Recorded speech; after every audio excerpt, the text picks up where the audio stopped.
Hello, hello, hello. Don't mind me. I'm all unnatural today. It's been a rough couple of days. Hello, Janelle. How are you, sweetheart?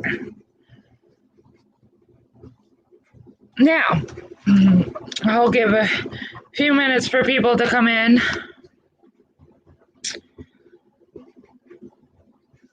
What happened? No. Hello, hello, hello, everyone. I'm good. I'm a hot mess today, but I'm here. It's been a long 2 days. I've been doing yard work. Look, I got war wounds to prove it. That's from raking. I don't know if you can really see it. Let's see. See that? That's one. That's two. From yard work. I'm hoping a couple of people will come in. I have my whiteboard, but it's too low, and I can't figure out how to raise it. So I don't know if my whiteboard. Hello, Leo's wife. How are you? So I don't know how I'm gonna do my whiteboard because it's really low. Back it up. Let me see if I see, but if I back it up, I can't write. Let's see if you guys can see this.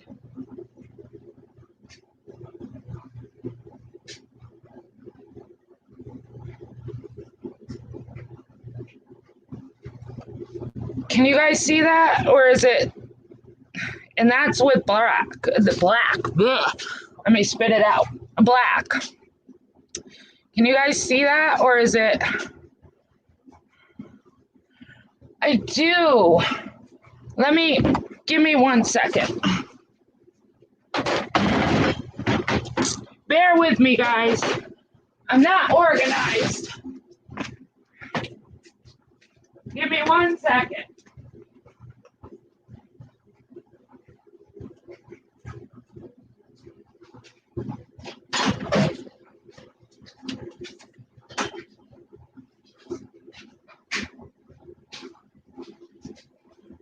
See, this is why I need you guys.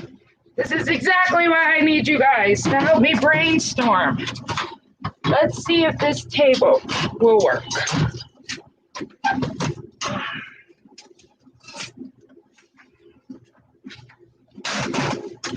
Oh.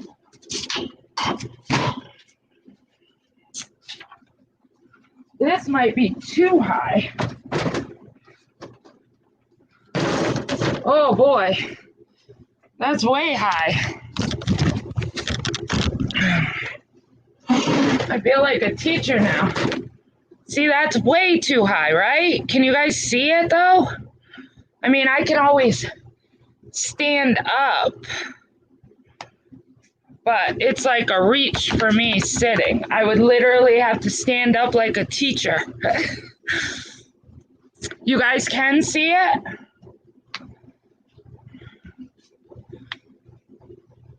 Okay, well, we'll wing it. As like people say, low budget, sorry, low budget, but I'll try to do a lot of talking. I'll do some writing, but I'm gonna try to talk. Hi, Breaking the Silence, how are you? I'm trying to figure out how to do my whiteboard and have you guys see it. Janelle just came up with an awesome idea to put it on a table, which it is, but I'm literally going to have to stand up in my PJs. Maybe I should have got dressed for this and did my hair, but I was like, nah, I'm going to be all natural. So, let's get into it. Why not? So, the Jennings murder, in case, I think most of you guys were in here the last time I did it, and I do apologize. I was supposed to go live Friday. I ended up losing power due to a big storm. We had tornado warnings. Thank God the tornado warning didn't happen. We just ended up with high winds and storm. So I had no power, so I had to cancel that live. I was going to go live yesterday, but I ended up doing yard work. I have war wounds from raking, and I was beat. My body was so sore, but we got it done. So I ended up doing a video. I don't know if everybody saw it, apologizing. I said I was going to go live this afternoon. Stuff happened, couldn't go live this afternoon, but I'm here now. So now with the Jennings murders, it happened in Jennings, Louisiana. And there was 8 victims. It's still unsolved to this day. There's 3 speculations going on. Either it was a serial killer, corrupt police, or a John that everybody knows, and his name was Frankie Richards. So those are the 3 things. So let's get into it. Like I said, so the first victim of this case was Loretta Chasen. So the first one,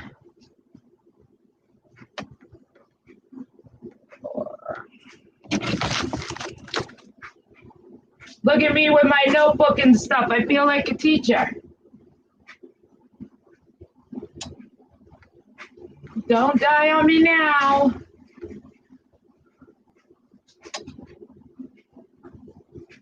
And I'll just erase as we go. She was 28 years old. She went missing May 17th of 2005. She was found, my marker is dying, found May 20th. Now, of 2005. Now, this is significant. This is something I found very interesting about this case, was that, remember the dates that they went missing and when they were found, because I find this actually pretty interesting to say the least, which once I get into the case more, you guys will kind of be able to put it together. So she was found in a river by a fisherman. She was married with 2 kids. She was found partly clothed, but no shoes. She was the first to be found, as well as the first one to go missing. Her death set the pattern.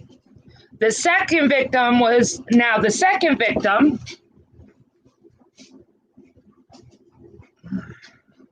I think I'm going to go to blue, was Ernestine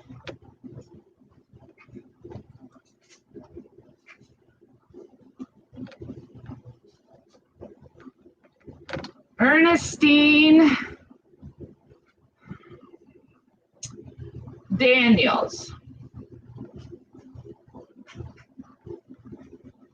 She went missing. She was 30 years old. She went missing in June 16th of 2005. She was found June 20th, 2005. Now, she was also married with 2 sons, 2 daughters. Oh, sorry, I got the dates wrong. June 16th. Oh, I had that right. But she was found June 18th, not the 20th. Sorry. The 20th. She was found in a drainage canal. She was partly clothed, but her throat was cut. With Loretta, they were undetermined to say how she was killed. But Ernestine was found only a couple of miles from Loretta. I am surprised. That was surprising to me too, because they were also married, low income, had petty theft, or it just breaks my heart, but prostitutes, but they were married. Absolutely. Now, the third victim was Kirsten Lopez. Hold on. The third was Kirsten Lopez. She was 21. She went missing March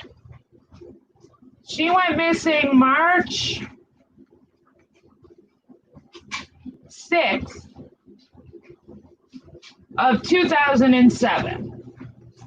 So in 2005, Loretta and Ernestine went missing, were found deceased in 2005. Then nothing happened for 2 years until March 2007.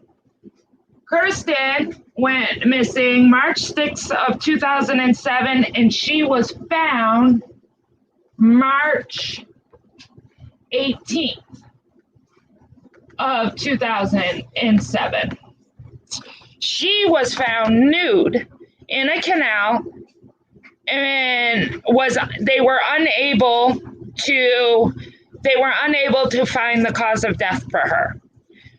There's more to her, but I want to get into that, but if I get into it now, it's going to lead me in a different direction. So just know this one, there's stories to each one, but there's more to this one, more to Kirsten. But I don't, like I said, it will trail me off. I want to be able to get all 8 women done first. So the fourth victim was Whitney,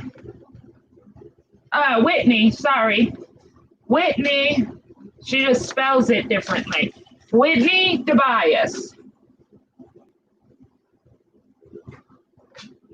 She was 26 years old. She went missing May 27th of May 10th of 2007. And she was found, as heartbreaking it is, on Mother's Day, May 12th, 2007. Now, Whitney, she was a mother, had a daughter. She was also, we'll get to her, she was found nude in a roadway. Not a heavily traveled road, which is key to know. There was no cause of death for her, but she was beaten. She definitely looked like she was beaten, but the coroner had no cause of death for her. But like I said, she was found in a roadway, but it wasn't a traveled roadway. It was basically a roadway for farmers and hunters. So that's something to remember. The fifth victim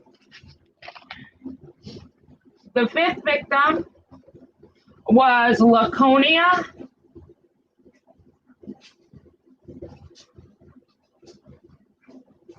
They called her Muggy. That was her nickname. Brown. but everybody called her Muggy. She was 23 years of age. She went missing May 27th, 2008, and she was found the same day, May 27th of 2008. She was a mother to a son. She was found on the road leading to the police gun range. Okay? She was clothed with no shoes. Her throat was cut, and also she was doused in bleach. She was living in fear days before she went missing. And we'll get into why she was living in fear. But like I said, I just want to get through all 8 victims. Can I ask, and probably a really stupid question, why is it called the Jennings 8? Obviously 8 victims. Yes, Jennings is the town. That is why they called it Jennings 8. That was the town, but it's actually a parish. You know how down there it's a Jefferson Parish is like the county, I guess. Instead of calling it a county, they call it a parish, but the town is in Jennings, yes. Okay, so moving on, the 6th victim was Crystal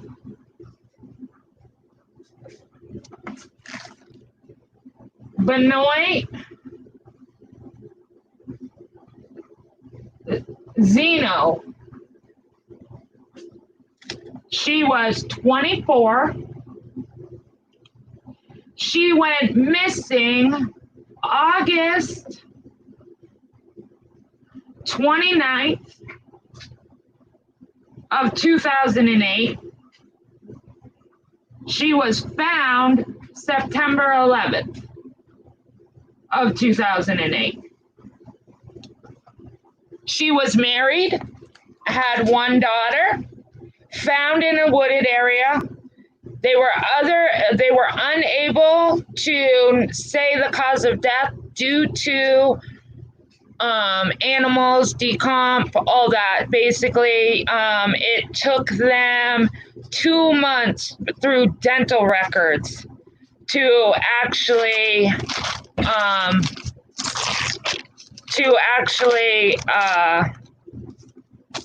identify her. Okay, so the 7th victim was Brittany Gary. She went missing November. She was 17 years old. She was the youngest victim out of all 8. She was only 17. She went missing November 2nd, 2008, and she was found November 17th, 2008. She was found on the side of the road, and she was strangled to death. You're welcome, Janelle.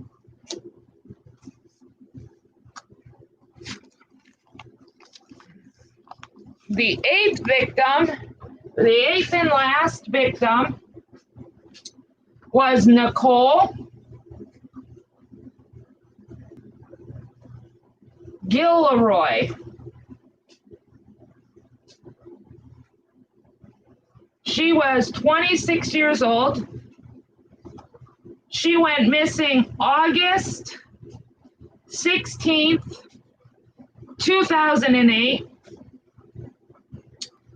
She was found August 19th, 2008. She was found nude from the waist down, and she was strangled.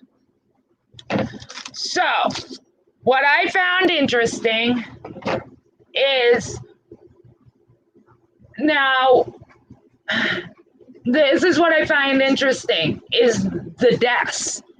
The missing till when they were found. I found that very interesting, that each victim went missing on the 16th or the 10th or the 27th or the 29th. Where they were placed, they were found within days. Now, the interesting thing, which we'll get into, is, like I said in the previous, all these victims knew each other in some form or way. It was a very small town, a very poverty town. They were all knew each other in some sort of way. Two of these victims, which we'll get into, were actually related to each other. They were cousins. So the family, I believe it was Kristen Lopez and Nicole, I believe, but we'll get into that. I'll have to look at my notes, but I want to say those two were the cousins, or it was Brittany, but we'll get there. So I'm going to erase this because I don't have much of a board. So if you guys are taking notes, but I can always go back. We can always go back. So now there's 3 accusations, either a serial killer,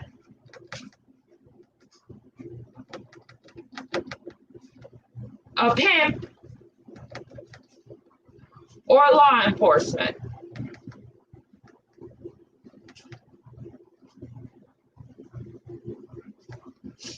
Okay, those are the choices that people are talking about. The connection between the victims, they were all sex workers, abused drugs, mostly crack cocaine. Many knew each other. Brittany Lopez, which is the 17-year-old victim, and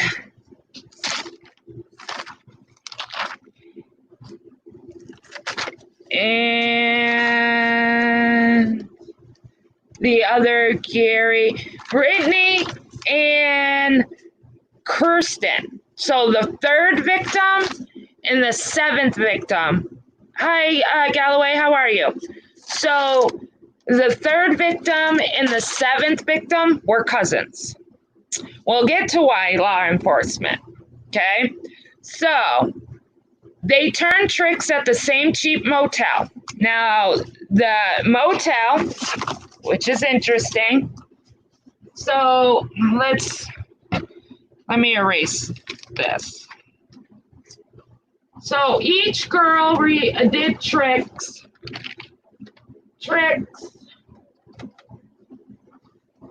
at the Burdock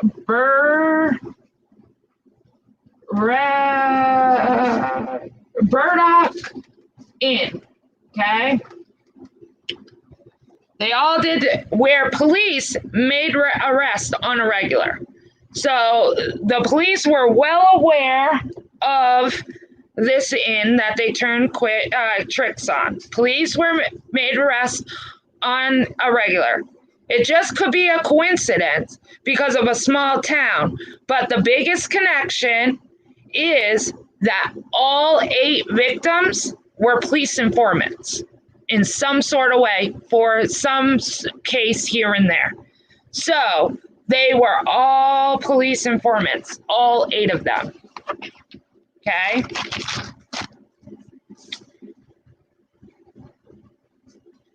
A really dangerous interplay with the victims as informants for the cops. Muggy Brown is actually the 5th victim. Muggy Brown was an informant on a murder case before going missing. She was working for Michael Jancy, which is also a police officer. And he was the one to find her body. So I lost my cap. So Muggy was found on the road heading to the police range. If you guys remember correctly, that is what I said about Muggy. She was the one that was doused in bleach. Her throat was cut. She was clothed but had no shoes. Now, she was an informant on a murder case. The murder case that she was an informant for was of a police officer killing a drug dealer. So she was there. I lost my cap. She was there when the murder went down. So she was an informant. And so for her to be found heading to the shooting range, and the person that she was the informant for the police officer, is the one that found her. So that is one of the reasons why they say law enforcement. All the victims also seemed to know they were in danger. Like the last victim, Nicole Gullery. She told her mom not to bother with a birthday cake because she wouldn't be alive, and she dies 2 weeks before her 27th birthday. So, but the thing is what I found out through my investigation is all these ladies were, yeah, absolutely. One of the things that really caught me about this case is every single one of them felt like they were in danger. Every single one of them were in fear, but they would never say what they were in fear of. Whether it was the pimp, as people say, a serial killer, as people say, or law enforcement. But for them to all be informants and everything, they all knew they were in danger, but they would never say why they were in danger. She died two weeks before her 27th birthday. She also added the police were responsible for the other girl's death. So she said she lived in fear, but she also told her mother she believed that the cops were the reason that all these other girls had gone missing and had died. Did she bring proof to that? No. So they took that as hearsay. The pimps and Johns of Jennings, a more obvious place to look might be the men who did rub shoulders with the women in the small town criminal world, like Frankie Richards. Now, Frankie Richards is the pimp that they have down as the one that murdered all these women. So, Frankie.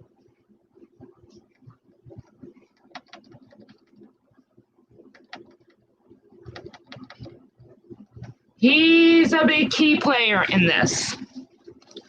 We'll get into it, but he was a pimp and a drug dealer who worked with several of the women. He says in a news thing that he mourns the girls. Frankie even shares with the person that wrote a book called Murders in the Bayou, wrote a book about the Jennings murder, that we were at the lowest point of our lives and nobody wanted anything to do with all of us. We had each other, and that means something to him. That's what he said. Now, mind you, Frankie was charged, and we'll get into it and I'll tell you about it. He was charged, he was a suspect for one of the murders, him and his niece. He was actually arrested, charged, and then the case was dropped.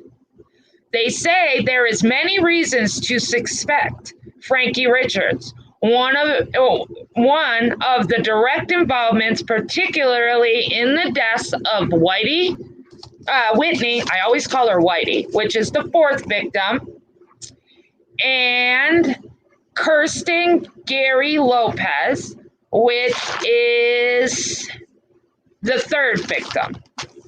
So the third and fourth victim, they're saying, he was the last person to be seen with Whitney. Frankie has attempted to give alibis for his time, but never checked out. Very similar to Kirsten's, he was there on the last day she was seen. So, Frankie tried to give alibis to Whitney's. None of them ever checked out.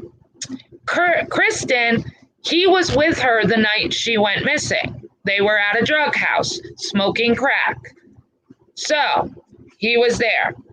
Then there's the matter of Frankie confession allegedly made to another addict while in a drug rehab.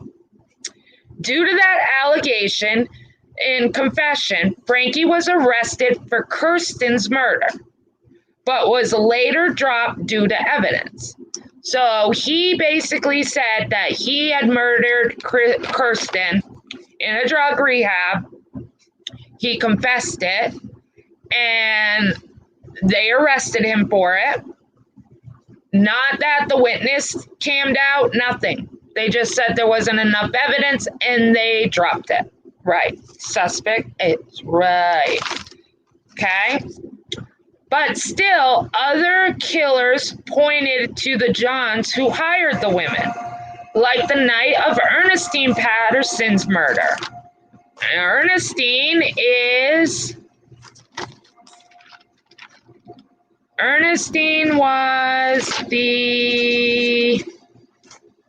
what victim was she? Ernestine was the second victim.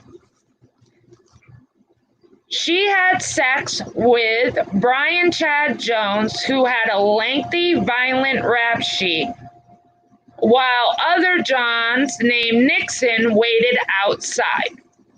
Now, this story on her is that Jones and Nixon had brought Ernestine to an abandoned house and had sex with her and then murdered her and then dumped her body. The reason that these stories came out is due to Nixon's wife.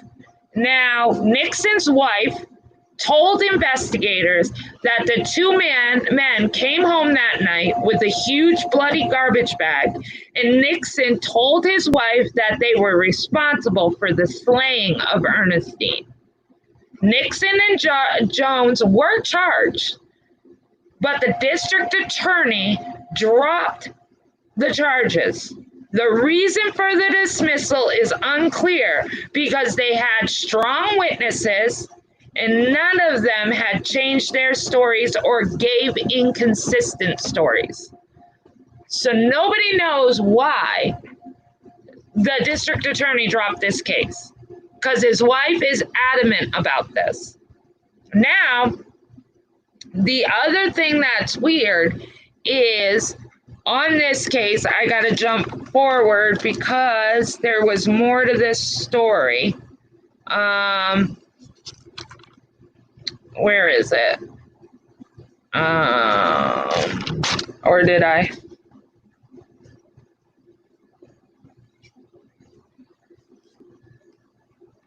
Basically, let me find it. Sorry about that. I should have put it together, but I didn't. Basically, his wife told the police about this, and oh, here it is.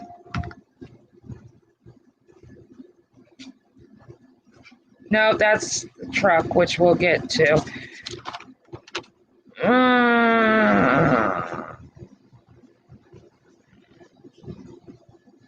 Okay, I'm going to tell you what I remember, and we'll get there, because I can't find it in my notes, because there's so many notes. But basically, when his wife came forward about Nixon and Jones killing Ernestine, basically them confessing to her, the police charged them, but the district attorney had dropped it, not because there was inconsistencies or anything, but she told them there was a bloody bag that they had brought home that night, and she saw it. It was full of blood, and they left it on the porch. She told the police everything about it. The police did not go to the porch and swab for DNA or anything till 6 months later. Now, mind you, she went to the police right away, right? Like the next day after her husband confessed, blah, blah, blah, said he murdered her, she went and told. But the cops refused to do any research on it. So basically, they brought dogs and DNA and swabbed it, and after 6 months, there was no evidence left on this porch because it was an open porch, so rain, everything, they could not find any proof of blood being there. So because of these reasons, the Jennings 8 is still unsolved. So if you think about it, there's been 4 people, because Frankie Richards' niece was also arrested with Frankie, and all 4 people were charged with the murders of each one or another of the girls. And all the charges have been dropped every time. So it's still unsolved. The Jefferson Parish only has a homicide clearance of just under 7%. So out of all the murders that they have investigated, they only have a 7% success rate, where the national homicide has a clearance of 62. And this is where it gets into the law enforcement angle on why people believe that law enforcement is involved. While ineffective police work isn't proof of corruption, but the relationships between Jennings law enforcement and the murders of the women raises eyebrows, which it does. If you remember correctly, each victim were informants. So they all had some. So several of the women also had clients in the law enforcement. Oh, I froze. Am I unfrozen? Am I still frozen? Let me know I'm good. I know I froze for a second. So there was several women that had clients in law enforcement. So instead of these police in this small town arresting them for being prostitutes, instead they were actually hiring them to have sex with them instead of arresting them. Oh, okay, it must have just froze on my end. Once in a while, Loretta Lewis was in jail. Loretta told a cellmate that she had sex with the jail warden, Terry Gulleray. Now, Terry Gulleray, if you remember, there is one victim that is named Nicole Gulleray. She is 26. She is the 8th victim. She is actually cousins with the warden at this jail. At the county jail, the warden who is having sex with these prostitutes in jail and allowing his co-workers to have sex with these women in the jail and raping them, basically taking them against the will, is also cousins with one of the victims. And they had sex in a cell. A Jefferson Parish task force assigned to the case was informed by several witnesses that one of the parish's deputies, Danny Berry, regularly solicited prostitution from his police car that included several of the victims. So you have sex going on, rape, sex going on in the jail, and you have sex and all that going on in the police station. So you have police people having sex and soliciting sex outside, and then you have people inside the jail soliciting sex or taking them and raping them. There's also a theory that the case ties a drug dealer who was not armed when he was shot and killed by officer during a raid, because now this is the one that Muggy was a witness to. Remember how I said she was an informant due to a murder that happened between a drug dealer and a police officer. The drug dealer was absolutely not armed. Not armed. It was proven that he was not armed. Actually, this cop ended up getting jail time. Nothing compared to what he should have got. But that's a whole other story all in itself. Police say constantly that, well, most of the women were there the day of the shooting. So not only Muggy was there, a lot of the girls were there, several of them. The one for sure that was there was Muggy and Kirsten Lewis, and she was supposed to be a witness to the murder. So Muggy was a witness and Kirsten Lopez was a witness. Now, Muggy is the one that was found on the road going to the police gun range. She was the fifth victim. And Kirsten was the third victim. There was also records of sexual assault being traded as currency in a contraband ring in the Jefferson County Jail. 3 deputies were charged in 2002 on a corruption case. One of the deputies is still a police officer in Louisiana. So basically, the girls filed charges because they were being led out and used for sex for contraband at the jail. They reported it.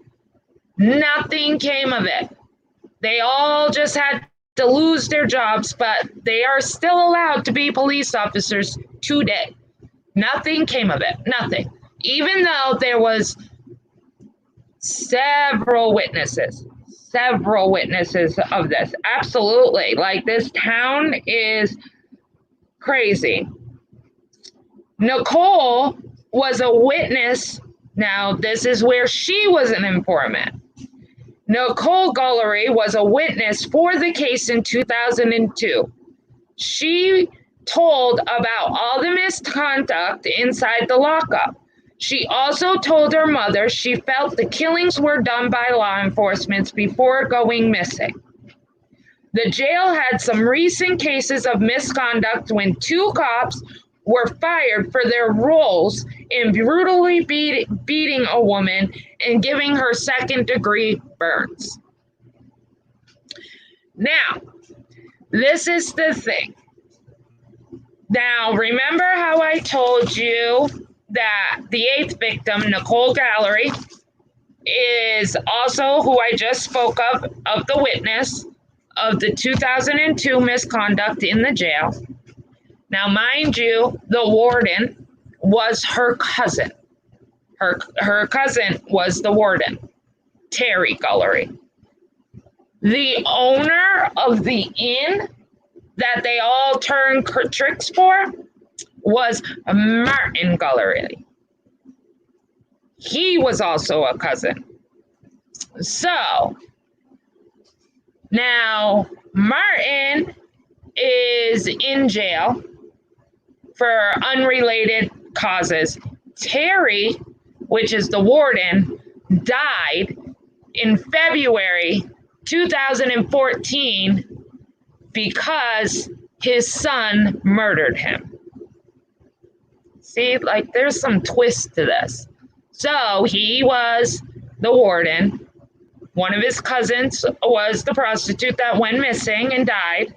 His other cousin owned the inn that they did all their tricks in, and he was murdered in 2014 by, keeping it in the family is right, murdered by his son. Okay, so the book that Murder in the Bayou, that is a really good book. You guys should actually look on Amazon, try to read it. I actually ordered it on Amazon, and because I have Audible, I was able to read it. Good book. Also, one of the girls went to the police station due to being raped in the jail. And she told her story. They never said which girl it was, but no charges were ever brought forward.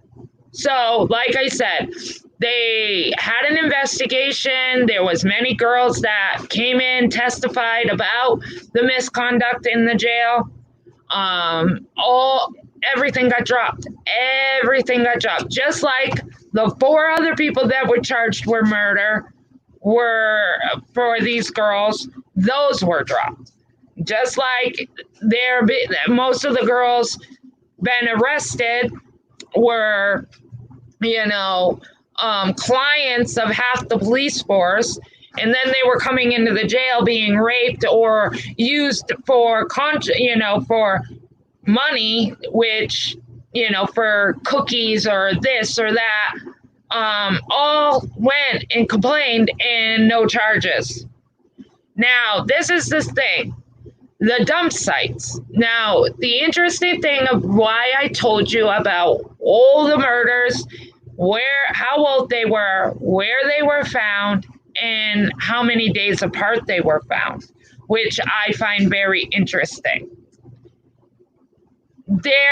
You cannot find any of these places that they were found if you didn't know the area. The dump sites are very specific places. No stranger to the town would know. You would have to know your way. You would have to know your way around. They're saying there's absolutely these places nobody would find. The way to the gun range, the wooded area, where the Frogger found some of the girls in the canal and stuff. These were all back roads. You would not know them.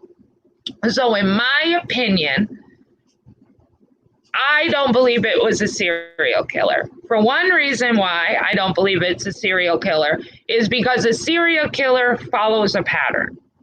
Most serial killers, when they kill, and they do it the same way, consecutively. Each girl, some they could not find the cause of death, but each girl, some of them were clothed, some weren't. Some had their throat cut, some were beaten, some were strangled, some were doused in bleach. So in my opinion, I don't feel like it was a serial killer, in my opinion. So that only leaves 2 other reasons. Either the pimp, Frankie Richards, or law enforcement. Now, this kind of seals it for me on who I think it is. Because if you think Frankie Richards, yes, he knew all the girls.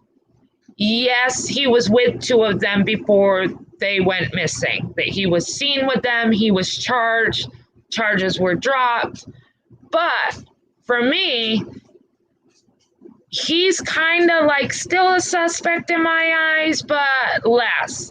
Now, researching this case, the law enforcement kept dinging in my head because not only is law enforcement allowing their deputies to have hire these girls to have sex with them and turning a blind eye. Not only are all these girls police informants for one case or another, one case particular being a murder of a drug dealer that was unarmed, and a police officer killed this guy, and the only witnesses he had were the girls that are now missing and dead and are the Jennings 8. So now they have no case to charge this guy because they don't have any more witnesses left because all the witnesses were murdered. Not only that, but this is one of the biggest things, okay? One of the examples of misconduct through the police is the purchase of a truck. Okay? The purchase of the truck believed to be connected to the murder of Kristen Lopez. Okay, so remember how Frankie Richards was charged with Kristen Lopez's murder due to him and his niece being seen with Kirsten the night she went missing. The night she went missing, witnesses saw her in a white truck riding down the road with Frankie Richards, his niece, and Kirsten. Okay? So, this white truck, this is the truck, is connected to the murder of Kristen Lopez by the lead investigator of the sheriff's office. So, the lead investigator of the Jennings 8, the lead investigator that is following this case, buys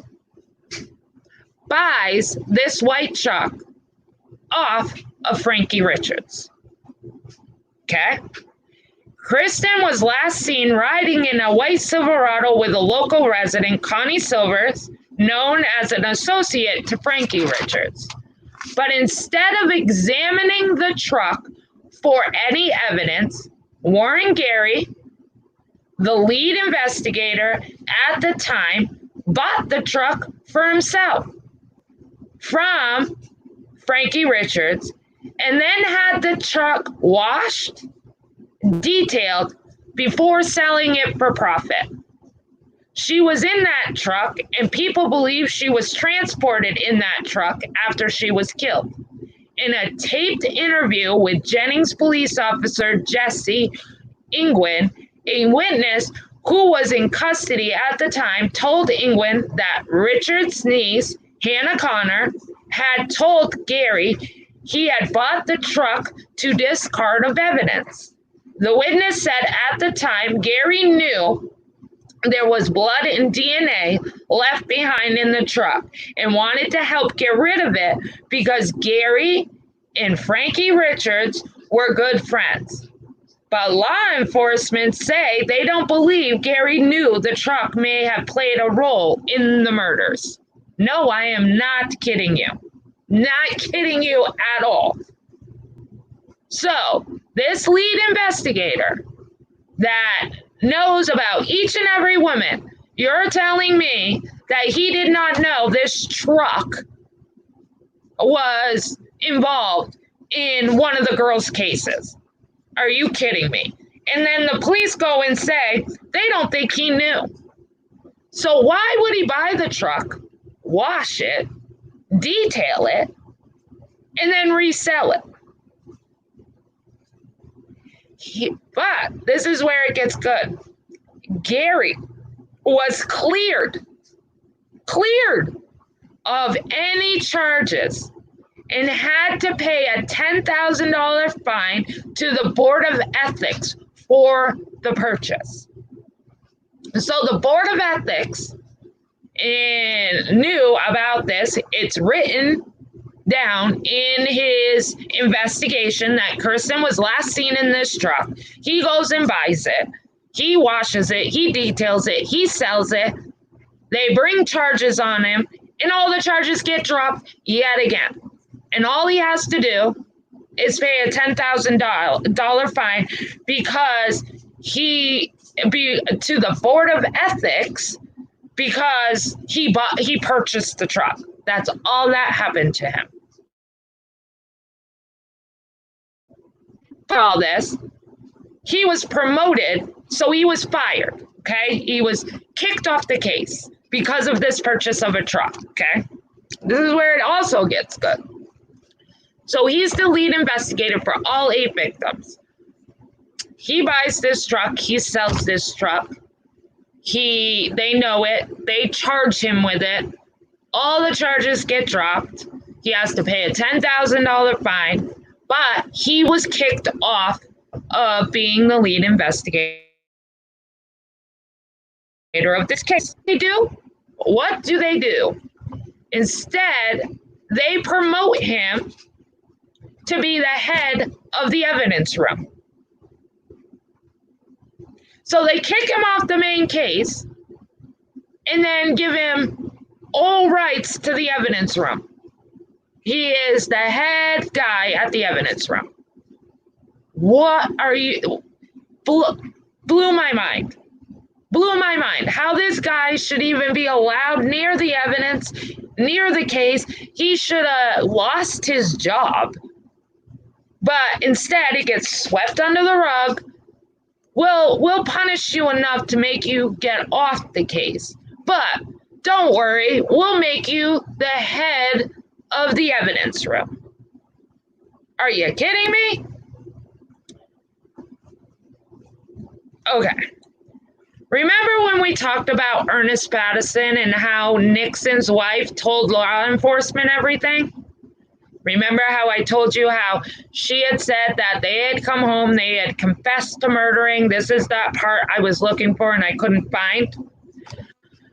The wife told law enforcement everything. Well, when they picked her up, they went to an abandoned house. This is what they're saying they did with Ernestine. They had picked her up when they went to an abandoned house and she was held down and stabbed to death. The trash bag with blood on it, the wife saw on the porch and later sprayed off. Police never tested the floorboards until 16 months later. And the test failed to show blood. Another witness said the knife used was left at the house and nobody went to check. So, like I said, his wife, the day after Ernestine was killed, her husband confessed to it. And she went right to the police, did exactly what she was supposed to do. She went to police, she told them everything. Also, another witness came in because he had told another witness that he stabbed Ernestine to death and he left the knife in the abandoned house. Not only did they not check the porch for blood evidence, they also did not follow up with the other witness that said the knife was left in the abandoned house. They never checked it. So again, I personally don't believe there's a serial killer. Other people say maybe the pimps and the Johns. Other people say law enforcement.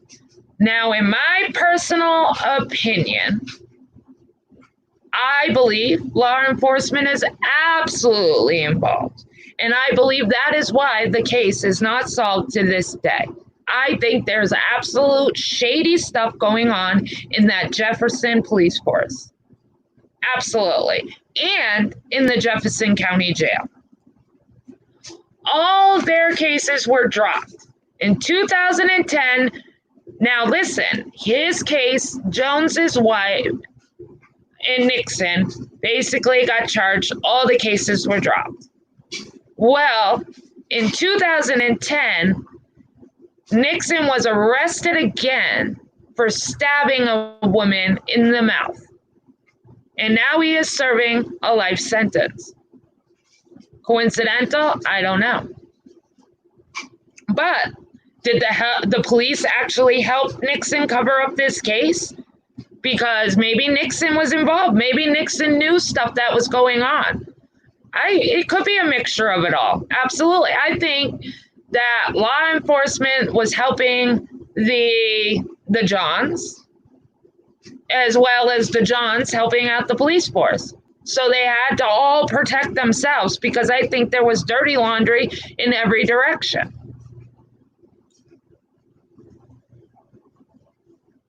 So the most startling discovery was that all women were police informants. Laconia Muggy Brown had been interrogated about the Patterson murder before going missing. Muggy was questioned about that.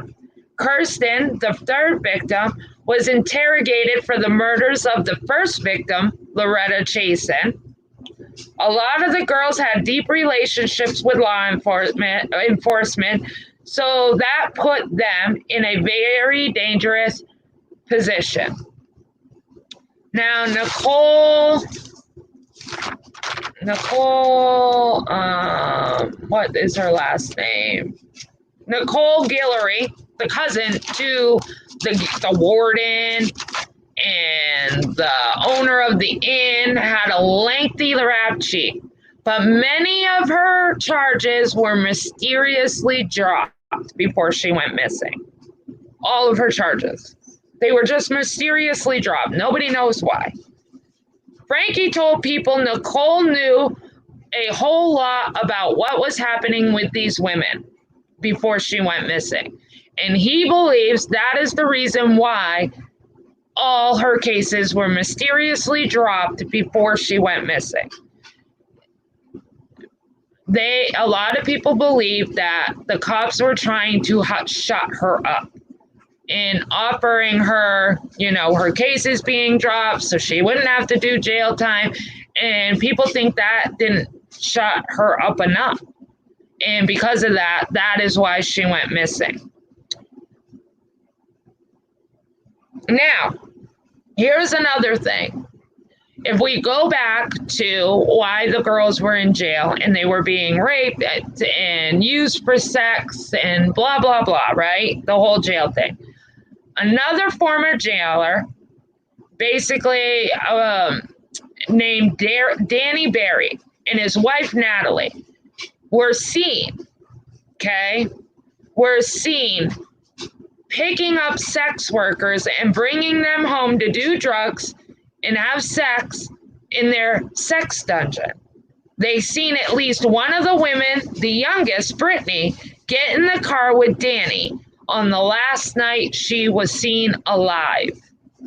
So, this Danny worked at the jail, was involved in all this corruption that got dropped in 2002.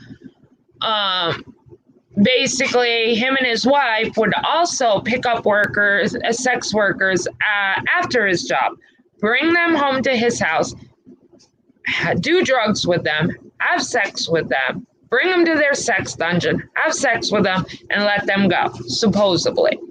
But on the night that the youngest victim was seen, she was seen with Danny, which is a correctional officer.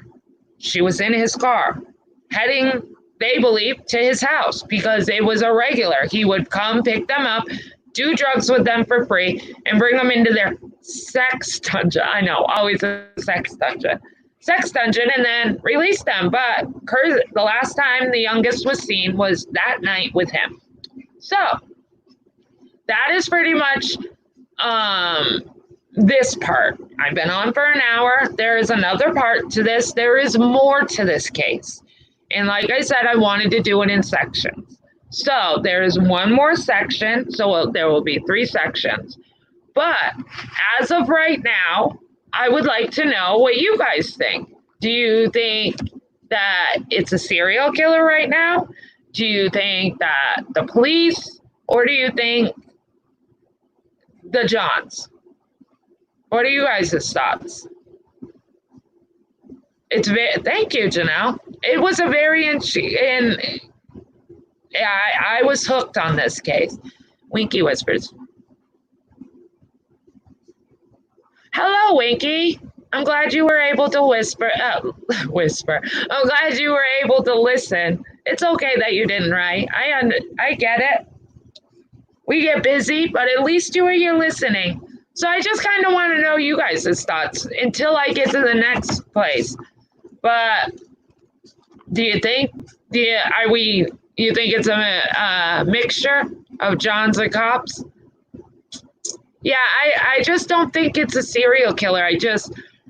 For me, that one, I'm still not completely convinced it's the cops. I'm not still completely convinced it's the Johns. But I definitely don't think a serial killer. And I already told you my reasons why I don't think. It's called the Jennings 8. Were you here? Was it Friday?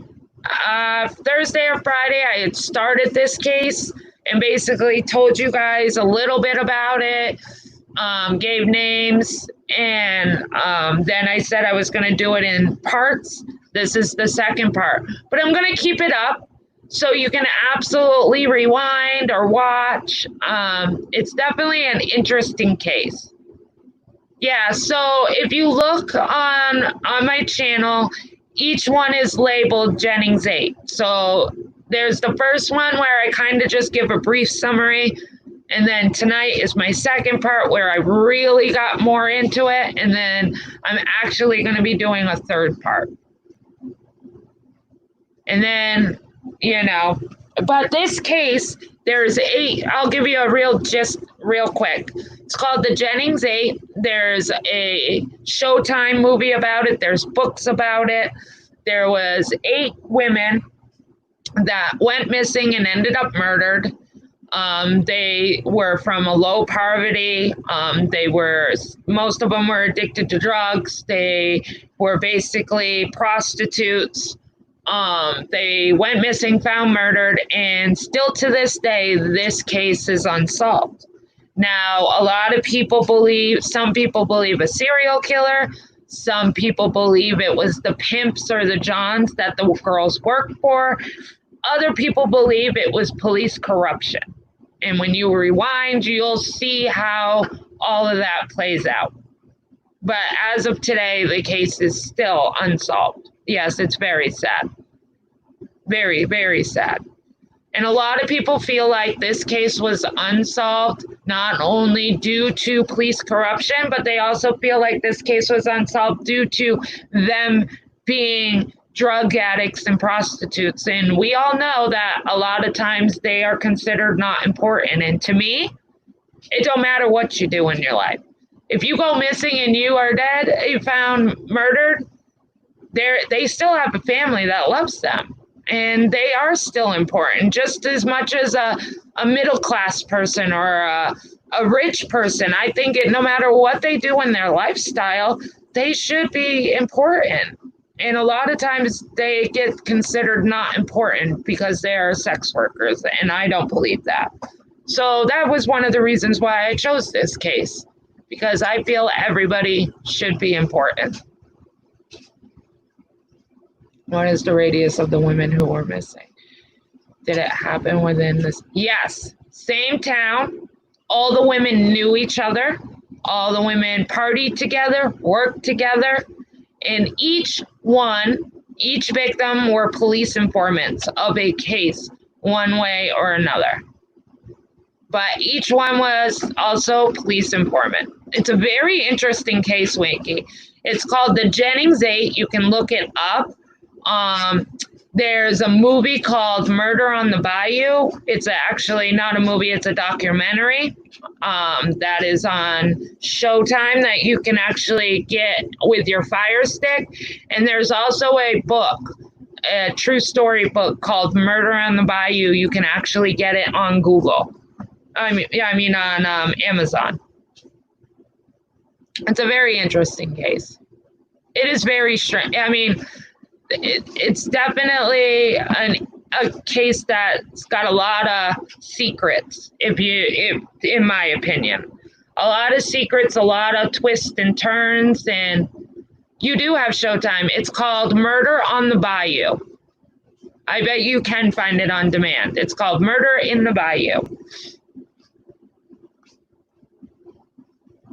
But I hope everybody has a great night.